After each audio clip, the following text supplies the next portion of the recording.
விடியல் தரும் விளையாட்டு பலம்.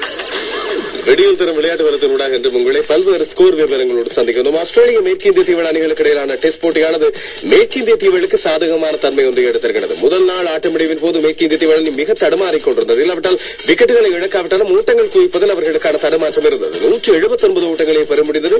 73 ஓவர்கள் மட்டுமே வீசப்பட்ட முதல் நாளில் 3 விக்கெட்டுகளை இழந்திருந்தார்கள். அப்பொழுது ஆட்டம் இழக்காமல் இருந்த ஷிப்னரைன் சந்தபோல் நேற்றைய தினம் மேற்கிந்திய தீவுகளை அசைக்க முடியாத நிலை ஒன்றுக்கு கொண்டு வந்திருக்கின்றனர்.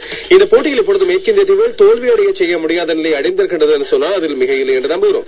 153 ஓவர்களை சந்தித்த மேற்கிந்திய தீவு நேற்றைய தினம் 449 ஓட்டங்களை எடுத்தது, 9 விக்கெட்டுகளை இழந்து என்பது இங்கே முக்கியமானது. இதிலே ஷிப்னரைன் சந்தபோல் ஒரு போராடி வயது முதிர்ந்தாலும் டெஸ்ட் போட்டிகளுக்கு என்று நம்பி இருக்கக்கூடிய ஒரு துடுப்பாட்ட வீரர் ஆட்டம் இழக்காமல் 103 ஓட்டங்களை எடுத்திருந்தார்.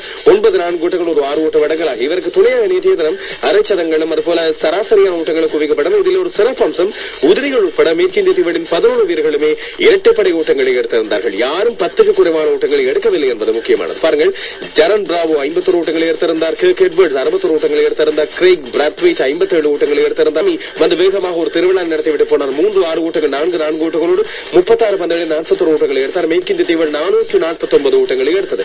ஆஸ்திரேலிய அணி தங்களது 8 பந்து வீச்சர்களை பயன்படுத்தியும் அவர்களால் விக்கெட்டுகளை தேவையான போது உடைக்க முடியாமல் போனது. டேவிட் வார்னர் 45 ஓட்டங்களுக்கு 2 விக்கெட்டுகள், ராயன் ஹாரிஸ் 83 ஓட்டங்களுக்கு 2 விக்கெட்டுகள். ஆனால் இந்த ஆடுகளத்தின் தன்மை வெளிப்படுகிறது. நேற்றைய தினம் ஆஸ்திரேலியா துடுப்படுத்த ஆடிய விதத்தை பார்க்கும்போது 10 ஓவர்களுக்கு ஒரு பந்து குறைவாக சந்தித்த ஆஸ்திரேலிய அணி விக்கெட் இழப்பில்லாமல் 44 ஓட்டங்களை எடுத்திருக்கிறது. வார்னரும் கொமானும் ஆடுகளத்தில் இருக்கிறார்கள். வார்னர் ஆட்டம் இழக்காமல் 29 பந்துகளில் 27 ஓட்டங்களை பெற்று ஐபிஎலுக்கு தன்னை தயார்படுத்திக் கொள்கிறார் போல தெரிகிறது. இன்றைய தினம் ஆட்டத்தின் 3வது நாள் பார்க்கலாம். இந்த போட்டியில் அழுத்தத்தை பிரயோகித்து ஆஸ்திரேலியாவோ மேற்கிந்திய தீவோடு வெற்றியை பெற முனைகின்றதா என்று. ஐபிஎல் போட்டிகளை பற்றி பார்ப்பதற்கிடையில் ஐசிசி தரப்படுத்தல்கள் நேற்றைய தினம் வெளியிடப்பட்டன. நேற்று அதிகாலையில் வெளியிடப்பட்ட இந்த புதிய தரப்படுத்தல் அடிப்படையில் இங்கிலாந்து அணி 2ஆம் டெஸ்ட் போட்டியில் பெற்றுக் கொண்ட வெற்றிகளானது இங்கிலாந்தின் சில வீரர்களுக்கு மிகப்பெரிய முன்னேற்றங்களை கொடுத்திருக்கின்றன. பாருங்கள், துடுப்பாட்ட வீரர்களின் தரப்படுத்தலில் முதல் இடத்தில் மாற்றமே இல்லை. 2 பேர் சமனாக முதலிடத்தில் இருக்கிறார்கள். மைக்கேல் கிளார்க் மற்றும் ஏபிடி வில்லியர்ஸ். 3ஆம் இடத்தில் ஜாக் ஸ்காலிஸ் இருக்கின்றார். 4ஆம் இடத்தில் யூனிஸ்கான் அவர் ஒரு முன்னேற்றம் கண்டுகிறார். காரணம், குமார் சங்கக்கார் ஒரு இடம் கீழே விழுந்து 5ஆம் இடத்துக்கு விழுந்திருக்கிறார். இதுபோல் 6ஆம் இடத்தில் அலிஸ்டர் குக் 6 ஸ்தானங்கள் அல்ல 8 ஸ்தானங்கள் மேலிருந்து குக் வந்திருக்கின்றார் தனது மிகச்சிறப்பான ஆட்டத்தின் மூலமாக. 7ஆம் இடத்தில் திலான் சமரவீர மாற்றங்களில் 8ஆம் இடத்தில் ஷிப்னரைன் சந்தபோல் இருக்கின்ற 2 ஸ்தானங்கள் கீழே விழுந்திருக்கிறார். 9ஆம் இடத்தில் இருக்கின்றார் ஹாஷிம் அம்லா ஒரு ஸ்தானம் கீழே விழுந்திருக்கிறார். 10ஆம் இடத்தில் ராஸ்டேல அவர்கள் இடம் மாற்றமில்லை. அதுபோல தொடர்ந்து வருகிற இடங்களை பொறுத்தவரையில் அசார் அலி பாகிஸ்தானிய வீரர் இப்பொழுது இருக்கிறார் 12ஆம் இடத்தில் சச்சின் டெண்டுல்கரோடு சரிசமனாக. ஜானதன் ட்ரோட் 5 ஸ்தானங்கள் கீழே விழுந்து 14ஆம் இடத்துக்கு விழுந்திருக்கிறார். இந்த தொடர் அவருக்கு மிகப்பெரிய சரக்கலை கொடுத்திருக்கிறது. குமார் சங்கக்காரவை போலவே மகன் ஜாவதன் 2 ஸ்தானங்கள் மேலிருந்து 17ஆம் இடத்தில் இருக்கிறார். கெவின் பீட்டர்சன் 3 ஸ்தானங்கள் மேலிருந்து 18ஆம் இடத்தில் மைக்கேல் ஆசியை சமப்படுத்தியிருக்கிறார். இயன் பெல்லும் 2 ஸ்தானம் கீழே விழுந்து 20ஆம் இடத்துக்கு விழுந்திருக்கிறார் என்பது முக்கியமானது. மேத்யூஸுக்கு முன்னேற்றம் ஒன்று கிடைத்தது. 5 ஸ்தானங்கள் எழுந்து அவர் இப்பொழுது 30ஆம் இடத்தில் வந்திருக்கின்றார். அவரது மிகச்சிறந்த தரப்படுத்தலாக இதுதான் இருக்கின்றது. பந்து வீச்சர்களை பொறுத்தவரையில் Dale Steyn, Saeed Ajmal, Jimmy Anderson ஆகியோர் மாற்றமில்லாமல் முதல் 3 இடங்களில் இருக்கிறார்கள். 4ஆம் இடத்தில் 5 ஸ்தானங்கள் மேலிருந்து கிரேம் ஸ்வான் இப்பொழுது 4ஆம் இடத்துக்கு வந்திருக்கிறார். அவரது 10 விக்கெட்டுகள் பிரதியானது அவரை மேலே உயர்த்தி இருக்கின்றது. இதுபோல தொடர்ந்து வருகிற இடங்களை பொறுத்தவரையில் பல எதிர்பார்த்த வீரர்களின் முன்னேற்றங்கள் அடங்கி இருக்கின்றன. 5ஆம் இடத்தில் இப்பொழுது இருக்கின்றார் ரங்கன ஹெரத். அவரது சிறப்பான பந்து வீச்சு தொடர்ந்து அவருக்கு எழுச்சியை கொடுத்துக் கொண்டிருக்கிறது. 2 ஸ்தானங்கள் கீழே விழுந்த பீட்டர் சிடில் இப்பொழுது 6ஆம் இடத்தில். 7ஆம் இடத்தில் வேர்னன் பிலண்டர் அவரும் 2 ஸ்தானம் கீழே விழுந்திருக்கிறார். ஸ்டூவர்ட் ப்ரூக் காயத்தின் காரணமாக விளையாடாமல் விட்டதால் அவருக்கு 2 ஸ்தானம் குறைந்து அவர் 8ஆம் இடத்தில். 9ஆம் இடத்தில் அப்துல் ரஹ்மான், 10ஆம் இடத்தில் மோனி மோகல் தன் அமெரிக்கா. இந்த வரிசையை பொறுத்தவரையில் இது அடுத்த தொடருக்கு பிறகு மாற்றங்களை சந்திக்கும். ஆனால் ஐபிஎல் இடம்பெறுவதால் இப்போதைக்கு மாற்றங்கள் இருக்காது.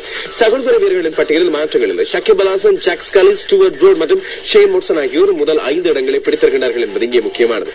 இனி நாங்கள் ஐபிஎல் போட்டிகளை பார்த்தோம். நேற்றைய தினம் ஐபிஎல்லின் 2012 ஐபிஎல்லின் 7ஆம் 8ஆம் போட்டிகள் இடம்பெற்றன.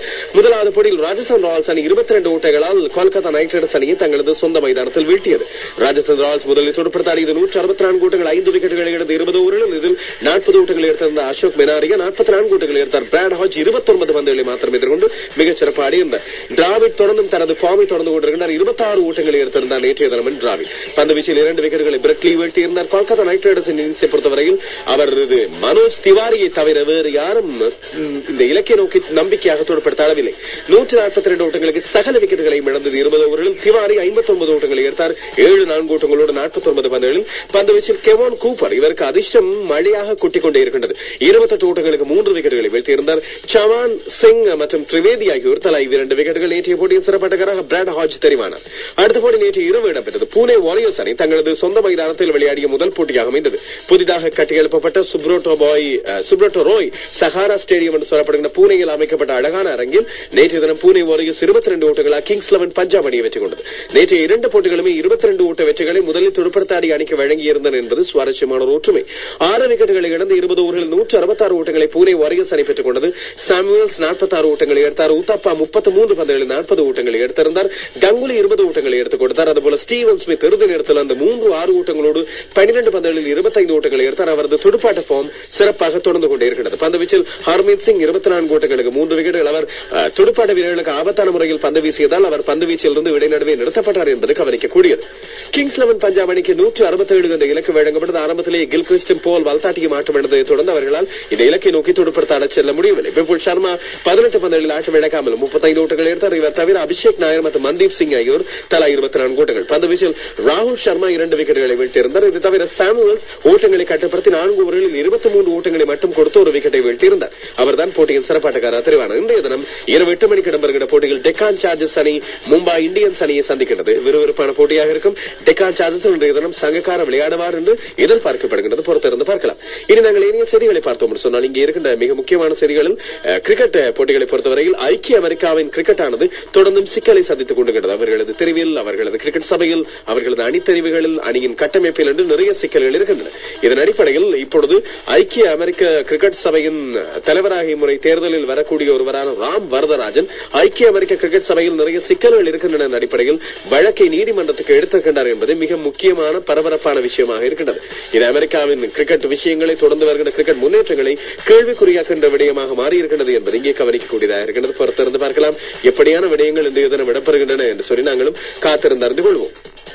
நாங்கள் இதை அடுத்த முக்கியமான விடயத்தை பார்த்தோம் சொன்னால் கால்பந்தாட்ட போட்டிகள் பற்றிய செய்திகள் சில இருக்கின்றன. நேற்று அதாவது நடைபெற்ற பிரிட்டிஷ் பிரீமியர் லீக் என்று சொல்லப்படுகிற இங்கிலாந்தின் பிரீமியர் லீக் கால்பந்தாட்ட போட்டிகளில் சில தகவல்களை உங்களோடு பகிர்ந்து கொள்ளலாம் நம்புகிறோம். இப்போதைக்கு புள்ளிகளின் நிலவரங்களை நாங்கள் முதலில் பார்ப்பது பொருத்தமாக இருக்கும். மான்செஸ்டர் யுனைடெட் தொடர்ந்து முதலாம் இடத்தில் இருக்கிறது 32 போட்டிகளில் 79 புள்ளிகள்.